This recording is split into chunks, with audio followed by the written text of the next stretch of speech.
শীতের আমেজ সবে শুরু হয়েছে রাজ্য জুড়ে। শহরেও পসরা সাজিয়েছে বসেছেন শীতের বস্ত্র ব্যবসায়ীরা। শহরের বিভিন্ন প্রান্তে এদের দেখা মেলে। ওয়েলিংটন থেকে হেদুয়া পার্ক এবং নিউ মার্কেটের বিভিন্ন জায়গায় এই শীত বস্ত্র ব্যবসায়ীদের দেখা মিলবে আগামী 3 মাস। নভেম্বর বা ফেব্রুয়ারির শেষ পর্যন্ত তাদের ব্যবসা চলে শহরের বিভিন্ন প্রান্ত জুড়ে।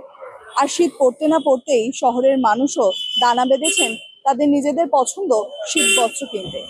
সেই সমস্ত মানুষদের সাহায্য করতে বা তাদের ব্যবসাকে আরো অনেকটা এগিয়ে নিয়ে যেতে অত্যন্ত গুরুত্বপূর্ণ একটি পদক্ষেপ স্থানীয় মানুষজনের। তারাও যথেষ্ট উৎসাহী এবং আগ্রহী থাকে এই শীতের বাজারকে উপভোগ করতে। শীত বস্ত্রের নানা সামগ্রীর মধ্যে কাশ্মীরি শাল, সিমলা বা কুলুর একাধিক শীতের বস্ত্র, কারোর সালোয়ার কামিজ বা কারোর কাছে কোটের সম্ভারে ভরে উঠেছে দোকানগুলো। পসরা সাজিয়ে বসেছেন সেই শীত বস্ত্র ব্যবসায়ীরা। আশা জাঁকিয়ে পড়বে শহরের শীত, আর তাদের ব্যবসাও আরো জমজমাট হয়ে উঠবে। বেলা বাড়ার সঙ্গে সঙ্গে মানুষের আনাগোনাও কিন্তু বেড়েছে এই মার্কেট জুড়ে। তবে এই অস্থায়ী মার্কেট শুধুমাত্র 3 মাস জুড়ে শহরের বিভিন্ন প্রান্তে ছড়িয়ে থাকে।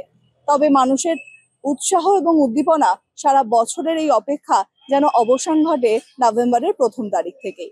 তাই নভেম্বরের 1ম তারিখ থেকে আগামী মার্চ বা ফেব্রুয়ারি পর্যন্ত দেখা মিলবে এই শীতবস্ত্র ব্যবসায়ীদের। তাই নিজেদের পছন্দের জিনিস কিনতে পৌঁছাতেই হয় এই সুবোধ মল্লিক স্কোয়ার, হেদুয়া পার্ক বা নিউ মার্কেটের একাধিক দোকানে, যেখানে বিভিন্ন কাশ্মীরের পশমিনা শাল সাজিয়ে তুলতে পারে এই শীতে আপনাদের। শাশ্বতী রায়, কলকাতা টিভি।